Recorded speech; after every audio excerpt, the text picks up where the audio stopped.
Welcome to Green Building Matters, the podcast that matters for green building professionals. Learn insight in green buildings as we interview today's experts in LEED and WELL. We'll learn from their career paths, war stories, and all things green, because green building matters. And now our host, and yes, he has every LEED and WELL credential. Here's Charlie Cicchetti. Be sure to check out the Green Building Matters community, where you can have unlimited exam prep for any of the professional credential exams you're tackling next, as well as putting your continuing education on autopilot, saving time with GBS reporting your hours on your behalf. Check it out, gbes.com/join. Now, enjoy this episode of the Green Building Matters podcast. Hi, everyone. Welcome to the next episode of the Green Building Matters podcast, where each week I interview a green building professional. We take a look back. Where did they get their start? What are they up to today? And just some pro tips. So today we're joined by Matt Daigle. He's coming to us from New Brunswick, Canada. Matt, how you doing today? Oh, pretty good. Yourself, Charlie? Man, life is good. Could always complain, but if it nets out to life is good, that's kind of my MO. And I'm just excited to learn more about you, what you're doing in this green building movement, and just can't wait to hear your story. I always like to start with my guests. Where'd you grow up and where'd you go to school? Yeah, absolutely. And thanks for having me. I'm from a small town in eastern Canada, in Fredericton, New Brunswick, the capital of this province. And I grew up here. I pretty much have lived here most of my life, and I went to school here. My background is actually, I have a bit of a mixed background. I think when I left high school, I wanted to become a doctor. I pretty soon discovered after about a year of doing pure sciences that being a doctor was not for me. And so I ended up with a degree in criminology and sociology. And I think a liberal arts background, for me, provided a lot of value. It actually developed my critical thinking skills and how, why things are the way they are. But after my degree, I obviously wanted to do more, and business was kind of the route for me. So I actually hopped right into an MBA and graduated with a concentration in entrepreneurship from the University of New Brunswick. Well, first of all, what's interesting is when I was reading your bio, it said murder mysteries, and now it totally makes sense with that undergrad degree. Yeah, that's right. You're absolutely right. I do enjoy, when I'm not working or playing with my kids. A good time for me to unwind is watch some cheesy murder mysteries. I love that old, Murder, She Wrote, Matlock type stuff. Oh yeah, the old ones. So all right, so you were going down one path, and this happens to so many of us, right? And so you're like, hey, no, I don't know if that path's for me. Let me make a pivot. You went back, got an MBA. Clearly, as we're going to hear the rest of your story, you love business, you love starting businesses. But before you got to green buildings, where else did you spend a little time there in your career? Yes, my background is primarily in technology. So right out of my MBA, I got a pretty good head start with a company called Radian6. They're a social media monitoring company that was actually based here, and they're actually kind of a well-known success story now in the Maritimes, because in 2011, which is a few years after I joined, we ended up selling the company to Salesforce.com. And wow. That was a big deal at the time for the region. And it was pretty exciting. I think I was employee 50 something when I was hired. And when we sold to Salesforce, we were over 350 employees. And obviously it made a lot of, it got a lot of coverage, and a lot of I guess the entrepreneurial scene here in the Maritimes has been changed because of one of those stories. And so my background being in technology, I was primarily in product management. So I was dealing with most of the facets of the organization, and I liked that part of it because it gave me a lot of exposure. I kind of look at product management as the preamble to the C-suite and managing company. So when I left Salesforce in 2013, I went to a smaller IT firm here about an hour away from where I live. And by that time, the entrepreneurial bug had gotten the best of me. And I felt as though, I got the experience that I needed. And, in the last 4 or 5 years, and I'm kind of ready to go out on my own. But coincidentally, around the same time, my wife and I started to look for a new house. And we landed on a fixer-upper of a house. And so it needed to be, renovated inside and out. And it was kind of a unique project because it was kind of a race against time, because we were wanting to get in and move into the house before our first kid came along. And so we were able to do that. We renovated the house for about 6 months, moved in April 2014. And then in May of 2014, our first daughter was born. And it was a really exciting time for us. And I'll tell you, like, 2 things happened to me at that point. One is, I never really consider myself much of an environmentalist in the past. Like growing up, I think I was very conscious of the environment. I knew that, global warming was a thing. And I paid attention to I get mad if somebody would litter, but I never really considered myself an environmentalist beyond that. What having a kid did for me was that it kind of unlocked that desire to look into the future a bit more in terms of what we were leaving behind for future generations and what our footprint is as a family.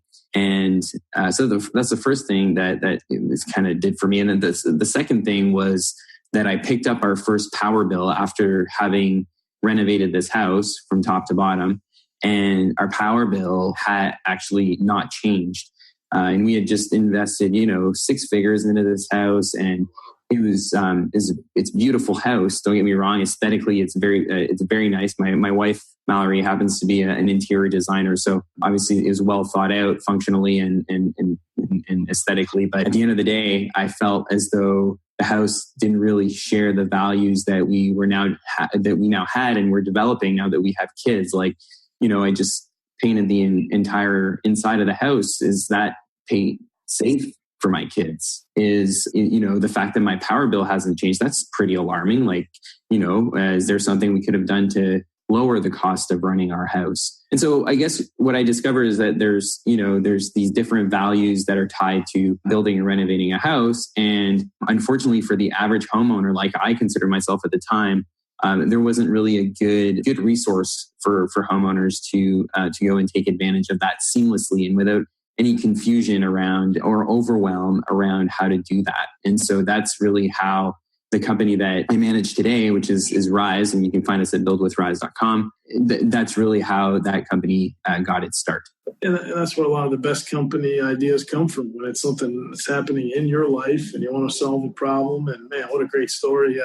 And it must have been really cool to be part of Radiant 6 and then the Salesforce acquisition. It sounds like it was important to your community and all kinds of good stuff there. And you have 2 daughters, is that right?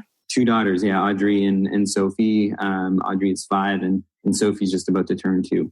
Oh man, congrats. Yeah, I've got 3 young boys, Blake, Landon, and Silas. So we got a house full.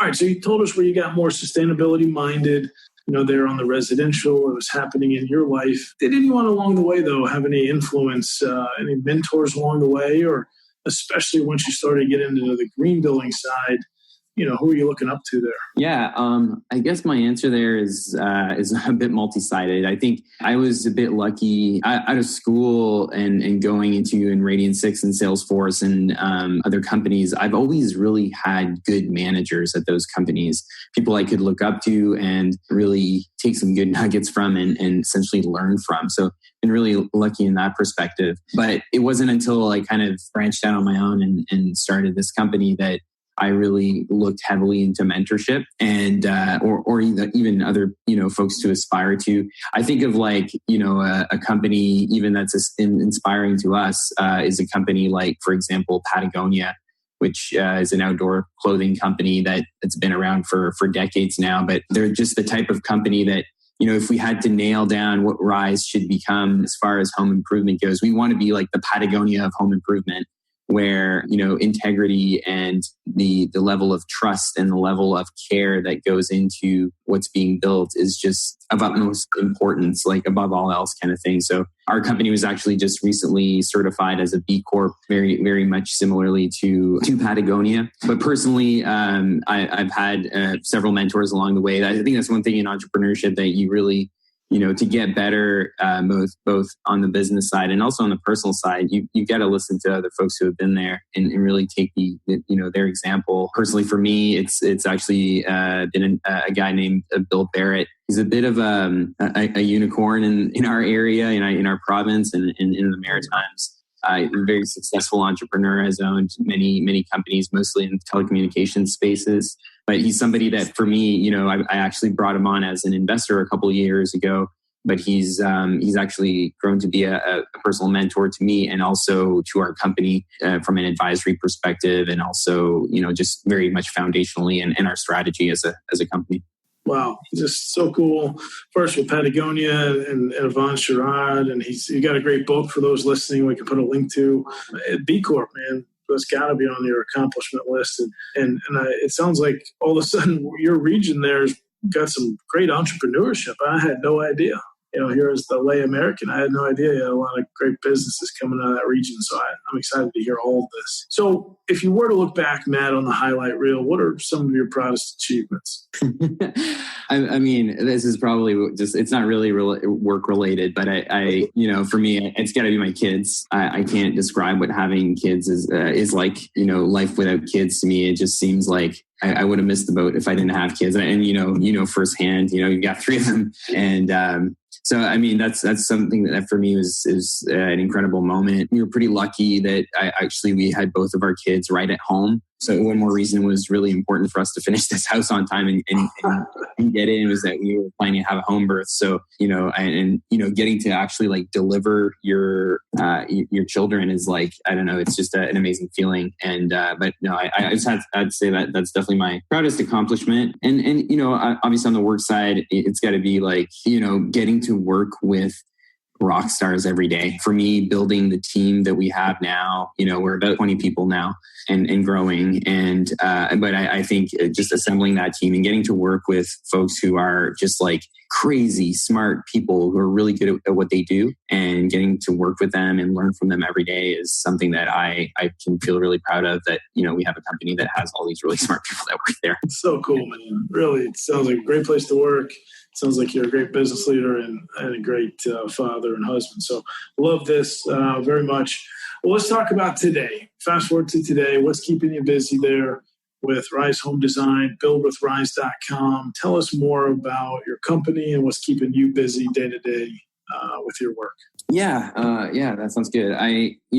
Rise is at a really interesting time in its progression as a company. We're still fairly new. We still, talk about ourselves as though we're a startup. So just to give a bit of background that, what the problem I described earlier about, being a homeowner and having a home that's more sustainable and being able to accomplish that easily and quickly and without any friction, that's essentially the problem that Rise aims to solve. And so we've developed an online platform that, for homeowners acts as a resource, for your questions, for your projects, and essentially giving homeowners different ways or different tools to make those projects easier. So we have, things as simple as a lookbook for inspiration. So we have thousands of photos of homes that are a bit more sustainable with, in those photos, we actually have interactivity. So you can hover over the wall of a kitchen, let's say, and we'll show you what's inside that wall. And so kind of almost like a Pinterest style feed of photos. So you can get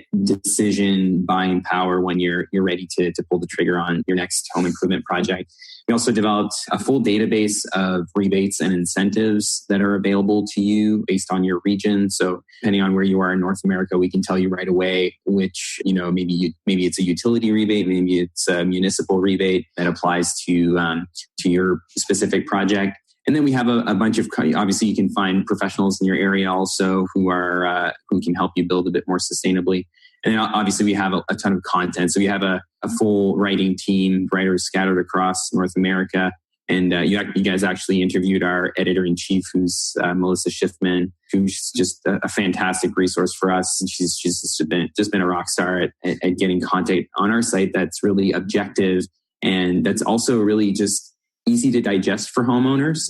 You kind of have to peel back a layer of the technical stuff for the average person to really get and understand, and doing cost benefits and making sure that people can easily digest this stuff is kind of utmost importance. Melissa, she said you were the guy and we had to have you on the podcast. For those listening, make sure you go back and listen to Melissa's podcast interview. She was also great to have on. Yeah. Melissa's fantastic. And yeah, just to, I guess to finish off on that the question of yours of what keeps us busy.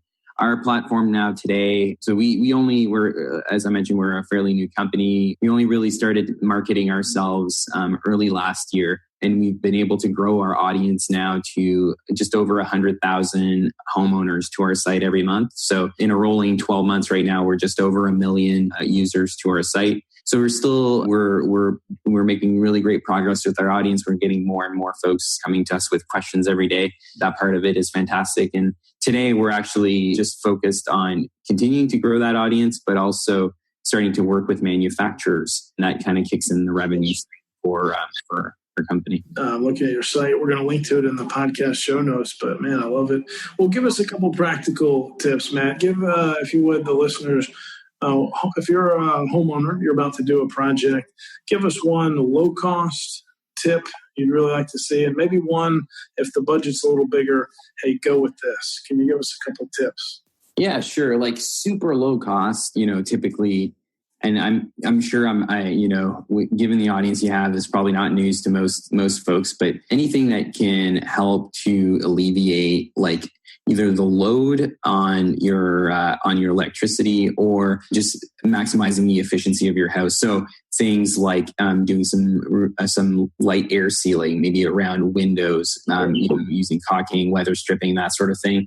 Those are the types of things that you can typically keep under $50 at the hardware store kind of deal. And then, things for reducing your load, like LEDs is an obvious one. If you're still using incandescents, like there's quite a gap there in terms of savings. I'd say those are some of the kind of the low hanging fruit. And that's mostly if you care about, energy efficiency. If you care about other things like, a coat of paint. Well, if you're planning on painting a room, just be cautious when you're, selecting your paints. What is that paint made with? We just did an article on milk paint as an example. That not saying you should go out and buy milk paint, but there's definitely, low or no VOC options out there that will make sure that you're not, breathing in, off-gassing of chemicals and those types of things. No, it's good. And, sometimes the best advice, right, Matt, is the simplest advice. And for anyone listening, if you haven't done those things yet, what are you waiting on? Got to do it. I was at Lowe's last year, and I've got a lot of LED lights in my home, but they had a great sale, and I just literally bought every kind of bulb for my entire house, and I got my boys, and over one weekend, we literally went 100% LED. So you got to do it. Yeah, one that comes up all the time and we get a lot of questions on is solar. And sure, I go to solar and, I want to take my house off grid. And I think that's fantastic. I think if people are thinking that way, I think that's great. But actually, I had a call the other day. A friend of mine, she's got a modest kind of mid-century home and he did some upgrades, but then now she's asking about solar. And she said, Matt, like, what should I do? Like, is now a good time? Like, and so I asked her a bit more about the house. And then there's all these kind of low-hanging fruits that I'm like, you could spend a bit more money insulating the house or making it more airtight. So I guess what I'm saying is things that are bigger ticket items, just make sure you're doing them in the right order. Like solar, for me, is something that I would choose to, personally, I would do that last. And the reason for that is that you want to make sure that you get a system that's not necessarily oversized or that really communicates with the load that you have. And so if you have, if you're able to reduce that load ahead of time, like you're going to spec a much smaller system. And so I would say, forking out, $25,000 for a solar array, have you insulated your basement? Have you insulated your attic? Have you insulated your walls the best that you can? Making sure that, you have a good HRV that's also bringing fresh air into the house. But, solar should typically come very, very, at the very, very last. It is a higher ticket item. Oh, fantastic advice. I think you're right. Sometimes we forget, save as much energy as possible first, then you don't need as many solar panels. Just makes sense. All right. So Matt, pretend you have a crystal ball Where do you think sustainability, this green building movement, where's it shifting? Well, so I think, and maybe this is probably a bit more akin to your audience. Like, I think there's been great progress on the commercial side of things. I think with building, and even looking at LEED in general, and even other standards that are out there, there's a lot more progress being made on the commercial building side. And that's fantastic. But I think for me, and what that kind of even signals for our company and our focus is residential, and making sure that homeowners can have homes that are more sustainable in every way, but making that seamless for them, making it really, really easy. And, you don't have to compromise, essentially. And there's been so much greenwashing, and kind of everybody wants to be green these days type scenarios. But for the homeowner, that's kind of eroded a bit of the confidence that's out there when you see products out there that are maybe marketing themselves as, hey, we're a 100% green product. Well, what does that really mean? And so I'd say for sure that the evolution, as far as what we're seeing in the home improvement sector, this is where it's going. The sustainability is the path forward. It's not a trend. This is actually also out of necessity. We're living in times that increasingly demand for action on climate change. And, this is one of the things, and we get this question a lot too, is what can I do as a homeowner to make a difference? You actually, Melissa uses it, our editor, Melissa, she used this example a lot, like you can't go shut down a coal mine, but you can definitely, switch out your LEDs at home, or make sure you have more insulation, or make sure that you're choosing products that, have a low footprint on our environment. And so I think that these small actions from millions and millions of people can have a massive impact on our environment and climate change. Absolutely. We're all in it together. And let's unpack that a little bit more. Residential. What's it going to take for more green homes out there? Is it just the education of the consumer, the homeowner? Is it mandates? Is it energy codes? What is it? What do you think we need for a big breakthrough in what you do with your business? Yeah, when you can tell people that, they're going to save a bunch of money by switching to a product, or it's got all these other benefits to it. Oh, and by the way, it's also a very sustainable product. That's a win-win-win for everybody. And these are the types of products that typically, make it very far. Like LEDs are a great example of that. When we saw this, in the last few years, LEDs have just become the standard. And, there's a lot of other products like in our northern climate here in Canada, heat pumps, for many years has been like all the rage. Everybody's switching over to ductless mini splits because, and these are higher priced items. They're, between $3,000 to $6,000 for a mini split, and you're spending a lot more money. But homeowners are witnessing the benefits to that. For a lot of homeowners, that provides them with an immediate lowering of their power bill, and also air conditioning in the summer, which most people love. And I think attitudes are changing in general. I do believe that building codes are definitely a way there. You can pull from even countries or even municipalities. So if you look at countries like, I believe Ireland, but I believe Ireland has actually made Passive House a kind of the basic building code. When you're building that into the DNA of home improvement and how we're building homes, like you're definitely setting yourself up for success. There's other cities that are closer to home, like Vancouver is a really good example. They have, working for the city of Vancouver, there's this whole area that deals just with sustainable builds. They push Passive House really hard, at least not too far, not pretty close to that as well. So I think it's a combination of things. Like you said, we're kind of all in this together, but hopefully it's something that we can definitely figure out in the next few years, because the time is now. Yeah, there's good progress, and I really agree with everything you just said. A few quick questions, Matt. Tell us a little more about you. What's your specialty or gift? What would you say you're best at? That's a hard question. It's a self-awareness question, or maybe one of your 20 colleagues. What would they say you're really good at? I think I'm good at, kind of rallying the team. I would say that for a lot of folks that have joined our organization, for example, and this is something actually that we were talking about earlier today, I've had the opportunity to, have a meeting and have an interview with every person that's joined the company. And I want to keep doing that for as long as I can. And I think it's really important because where what I bring to the table, I guess, is also being able to articulate the vision of the company and being able to get people pumped up and excited about what we're doing and what we're building.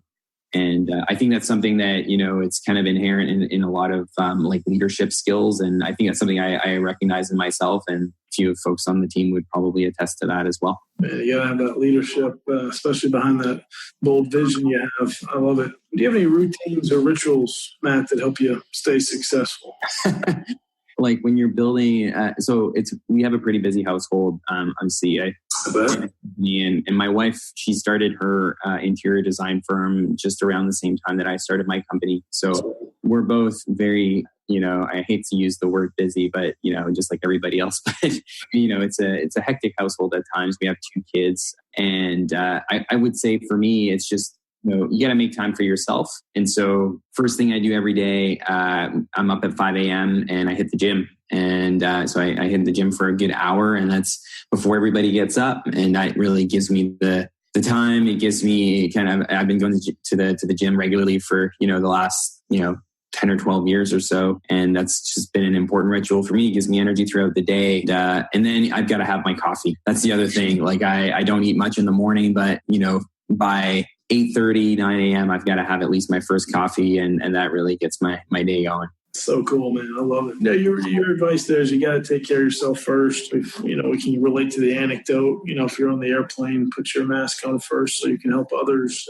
Sounds like you're practicing that. That's really cool. Let's talk about bucket list. Are there 1 or 2 things maybe on your bucket list? Maybe some travel, some adventure, maybe another business milestone? What's on the bucket list? Yeah, I probably have reached a few of them already. I try to be as grateful as I can for everything I've been able to experience so far in my life. But yeah, I mean, if there's one thing that I haven't done enough of, it's travel. I think we oftentimes get caught up in the work life, and comes back to taking more time for yourself. But then you have kids, and that obviously takes up a lot of time. And so I think for me, it would just be traveling in general. I've got so many destinations that I still want to hit up, and get to experience different cultures and different lifestyles. So that's definitely an important one for me. And I mean, also there's a bunch of milestones, obviously, with the business. We're still growing. I mean, and we're hitting some milestones. I think we never, just last week we were featured in Forbes magazine. These are the types of things that you don't necessarily put on your bucket list, but sometimes when they happen, you're like, wow, like that's, it almost feels surreal at times. So good answer for you or not, but congrats, you're doing it. You're in the middle of it. But one follow-up. All right, travel. Tell us one spot you got to go to. What's one destination? One that I think my wife and I we are actually planning for this in the fall. We're planning to go to Portugal. It's kind of a destination we've always kind of dreamed to go it up. And I think a little bit more Europe in general is really good. There's tons of history there, and just really looking forward to that. Thanks, that's great, and have fun. Just a couple more here. How about books? I don't know if you like to listen to books, maybe you listen to podcasts, maybe pick up a good book, but is there a book you'd recommend? Well, I've got to throw out Melissa's book, because this is actually how I ended up working with Melissa. So this was almost 2 years ago, about a year and a half ago. I was looking for books for the office, like how you have to sometimes have a little library in the office. And we had a bunch of startup books, but we didn't have any subject matter expertise type of books. Like, hey, we're a company that's about sustainable home improvement. What books we have on that? So I searched up on Amazon, and I found this book that was for pre-order called, Building a Sustainable Home. And it was kind of written with this homeowner angle on it, and written by this person, Melissa Schiffman. So I decided, I'm like, I wonder who this person is. And I literally just cold emailed her, and I'm like, hey, I think your book looks awesome. I want to order it, but I also want to talk to you and, ask you why you wrote this book, because our company's pretty much an online version of what you're doing. And anyway, it was like kindred spirits. We hopped on a call, and it was like we finished each other's sentences, and next thing you know, she became our editor in chief. And so that's definitely a book that I recommend. It's really nice because it does touch on LEED principles, but it's not just about LEED. It's also just about, making it really relevant for the homeowner. And I think that's what our company is all about. I mean, I know that's a bit of a technical book. There's a couple of books that I always reference and I always pick up and put down are the Tim Ferriss books. I think Tool for Titans is one of them. The other one, I forget. There's these massive books. The other one is something about mentors. I forget the title of it, but check out Tim Ferriss. He basically just interviewed a bunch of really smart people in their domain, in their category, and puts the answers all in this book. And it's essentially the best of the best, whether it's athletes or, a mathematician or, somebody who's really good at finance or entrepreneurs. He really went in deep with these folks. You might be familiar with mentors. Yeah, I love Tim Ferriss as well. So you're hearing it from Matt and me. Check out Tribe of Mentors. And it's an easy read, right? Because you can open it to any part of the book and be like, here's Arnold Schwarzenegger's tip on how he negotiated this on an early movie deal. And here's some of his best practices. So yeah, Tribe of Mentors. I love it, man. Great advice. So we're going to link to Melissa's book. We'll link to a couple of these Tim Ferriss books in the podcast show notes. Matt, as we wrap up, is there anything you wish you knew a little earlier in your green building career, or to someone listening just now getting into the green building movement? What do you want to say to them? Yeah, I think this is the time to get into this domain. This is something that even if I look at it on the residential side, when I got into this about 5 years ago, I started looking at some of the numbers of the market and, where it was headed. When I started looking into it, this was about 2014, 2015. And around that time, this was a market that had 5x'd in just the last decade. At that point, it was about a quarter of all residential construction was considered green in some way. And now we're seeing figures that, it's going to be a $365 billion market by 2022. So it makes it a really exciting space to be in. There's so much innovation happening and there's so many people that are, every day we're talking to more and more people, more and more different companies, new innovative products. So it's a really fun space to be in. And for anybody who's looking to get into it, I think it's one of those domains where you can feel really good about what you're working on every day. I think that's one thing that, all our employees at our company, they love the fact that, if it's a team of developers, of software developers they're working on our platform, but at the end of the day, they can say, I coded today, but I was making a difference. I was making an impact because people are coming to our site and they're making changes and they're building better because of the work that I'm doing. And I think, that this area is something that's it's so fun. It's just one of those things that I think for a lot of millennials, it might also speak to them where really going to work every day, believing that you're making an impact on our world. And now's the time. Excellent advice. What I heard is, now is a great time to get into this, and it really can be fun work. Matt, I just want to say thanks for being on the podcast. Everyone go check out buildwithrise.com. And Matt, keep up the good work. Hey, same to you, Charlie. It's been a pleasure. I love the work that you're doing. Keep doing what you're doing. We need more of it, and always happy to chat. Thanks so much, man.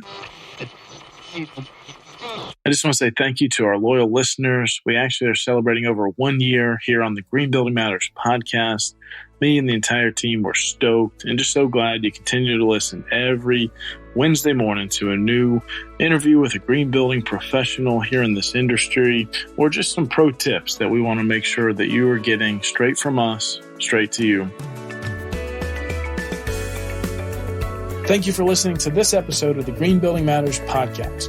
At GBES.com, our mission is to advance the green building movement through best-in-class education and encouragement. Remember, you can go to gbes.com/podcast for any notes and links that we mentioned in today's episode.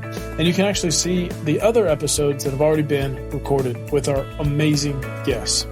Please tell your friends about this podcast. Tell your colleagues.